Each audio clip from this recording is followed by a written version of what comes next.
Hiya Disney Geeks! Welcome to yet another episode of Part of My World, where we dive into Disney movies and the stories that inspired them. If you're new to my channel, hi, welcome. My name is Amber and I'm a Disney geek, making Disney related content. So if you like what I did here, don't forget to like, subscribe and ring the bell to get notified every time I upload. So now we did all that, let's start to unravel Disney's 17th animated classic 101 Dalmatians. The movie begins with Pongo, who is our narrator at this point. We see a small apartment, apparently close to Regent's Park. Pongo lies in the windowsill and Roger, his owner, is playing the piano. Roger, who has this whole tormented artist thing going on, needs in Pongo's opinion a girl as well. Pongo spots Anita and her dog Perdita walking by. Pongo is very eager to follow them and leads Roger outside to go for a walk. Pongo makes sure that Roger and Anita start to talk, and Pongo binds them together with his leash.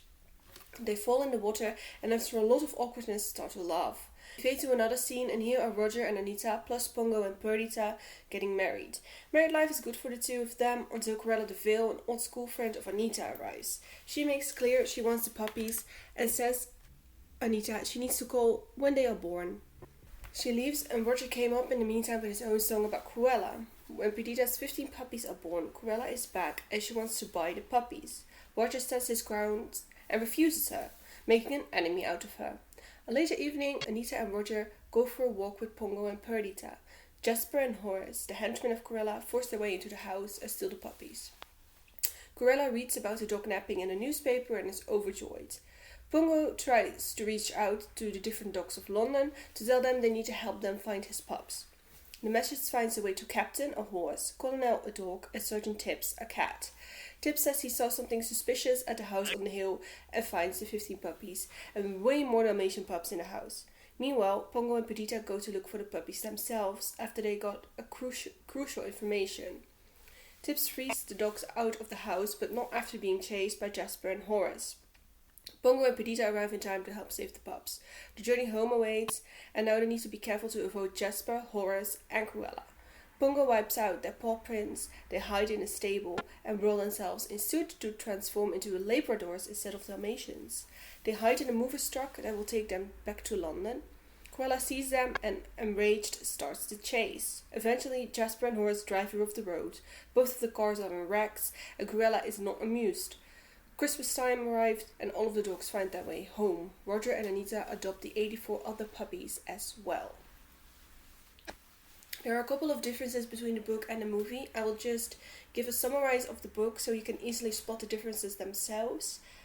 So, the book was written by Dodie Smith in 1956 and it was called The 101 Dalmatians.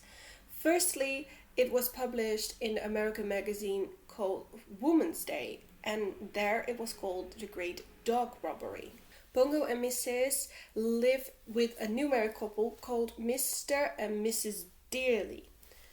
Mr. Dearly, who is a surrogate of Roger in the book, is a sort of financial wizard instead of a songwriter and has been granted lifelong tax exemption and a house near Regent's Park because he solved the British debt, the state debt. The funny thing is, Perdita is a character in the book. However, Perdita in the movie adaptation by Disney we know is like an adaptation between Mrs. and Perdita in the book. So after Mrs. gives birth to her 15 puppies, Mrs. Dearly is afraid she can't feed them all. And so she's quite lucky when she finds another Dalmatian dog in the pouring rain, which she calls Perdita, which means lost. She will help feed Mrs. 15 pups since she most recently gave birth herself. Later she tells Pongo that her puppies were being sold and that she had to run away to find them. So one day when Mr. and Mrs. Dearly are walking the dogs, they come across an old schoolmate of Mrs. Dearly, which of course is Cruella de Vil. She's a wealthy woman and she's fixated on fur coats so much that she even married a furrier and wants him to keep his collection at their home so she can try on the fur coats whenever she likes. There, she also expresses to the dailies that she really has a desire to have a Dalmatian fur coat. She also happens to be in the house when the puppies are born, and she wants to buy them, but the dailies refuse, and then the puppies are found missing. Due to the twilight barking, which is a way for the dogs to communicate, Pongo and Perdita discovered that the puppies are being held at the family home of the Vale, which is called Hell Hall in Suffolk. So because Pongo can't communicate with the dailies, he and Mrs. start to look for the dogs themselves, and they leave Perdita to take care of the dailies for them. Later at Hell Hall, they meet with the colonel, and he shows them the house, and inside they find the 1907 Dalmatian pups, including their own 15. Cruella arrives, and she tells her 2 henchmen to slaughter and skin the dogs as soon as possible because of the publicity they got from stealing the dailies' dogs. Pongo and Mrs. decide to then rescue the pups straight away. One puppy, Catpick, is a runt and is not able to make the far journey from Suffolk back to London. So the owner of Colonel, Tommy, a little boy, lends the dogs a toy cart so Catpick can sit in it and be pulled in turns. So when Cruella knows that the dogs are gone, she pursues them. Also, in the book, the dogs roll in suit and they hide in a van that will drive to London that very night. When they arrive back in London, they destroy Cruella's fur collection with the help of Cruella's cat, who was very angry at losing so many litters of her because Cruella drowned them all. The dogs are being led in by the dailies, and they discover that they are their dogs after removing the suit. The litter that pulled Catpick's cart when they arrive back at the dailies' house is Perdita's litter, so they are reunited as well. Cruella's now homeless cat drops by and eventually stays and tells them that because they destroyed all of the fur, Cruella needed to put Hell Hall for sale. So when the dailies are going back to Suffolk to bring back Tommy's toy cars, they end up buying Hell Hall because they now need a bigger house to stay in with all of the Dalmatian dogs. Eventually, the long-lost love of Perdita, Prince, shows up and they decide to take him in. So that's making Prince the 101st Dalmatian. So what do you guys think?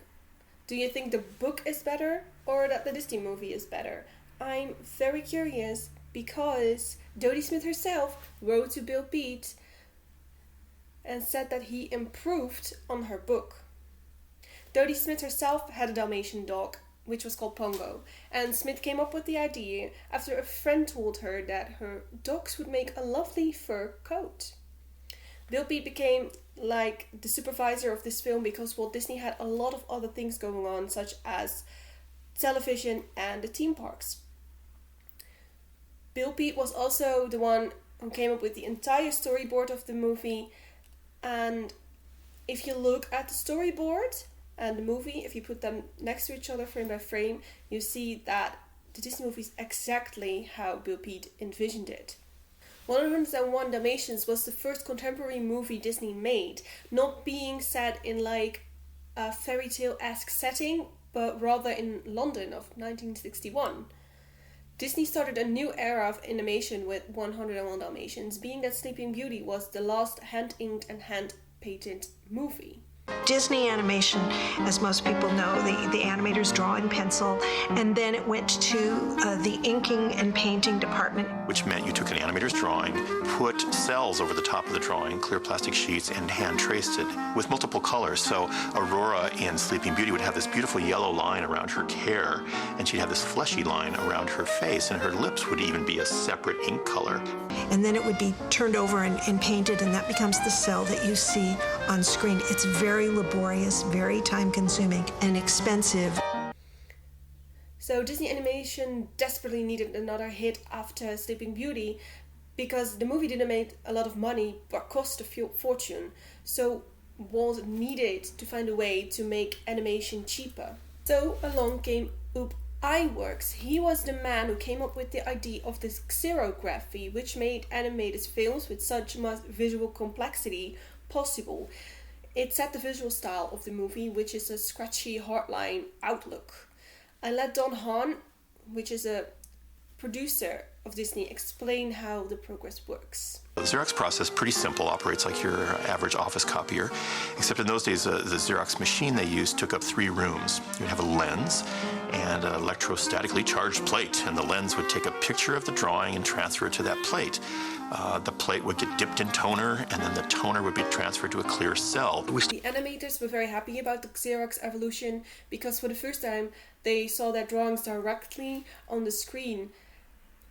7 of the 9 old men worked on 101 Dalmatians. The Twilight Bark scene has 4 cameos from Lady and the Tramp. See if you can spot them.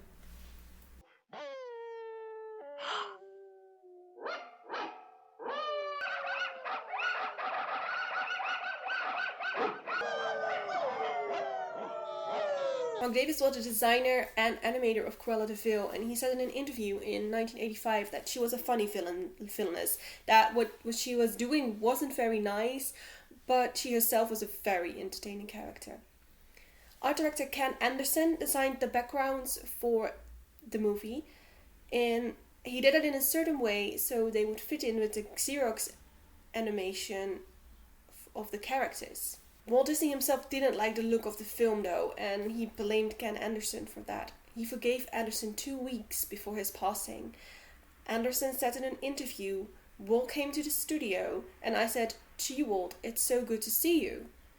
And Walt said, 'Well Ken, it's so good to be here.' He looked at me in a certain way, and I know he was forgiving me. He didn't say anything, but I know I was forgiven. It meant a lot to me. Then I found out 2 weeks later that he passed away."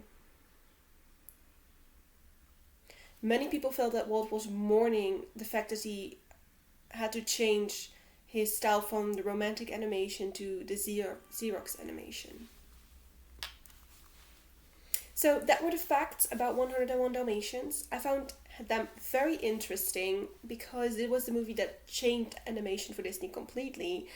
I will link the video below where I got most of the information from. It's a really nice watch, so I definitely recommend it. Chapter 3, I will give you my very short opinion about the movie. What I especially like is, even though the animation so drastically changed for 101 Dalmatians, is that it still feels like a Disney movie. The movie has such a nice vibe throughout, and I love the fact that it's so contemporary. It feels like a couple in the 60s with their dogs. And the jokes and the Easter eggs are very well done, and the blues jazzy feel of the movie has the 65 written all over it. Plus the movie has one of the best villains in Disney history, in my opinion. So I thank you all for watching this episode of Part of My World. I'm letting you decide for the next video which movie to cover. So go to the community page of my channel and vote for the Disney movie you want me to cover next. Stay healthy, stay safe, and I see you at the next Part of My World.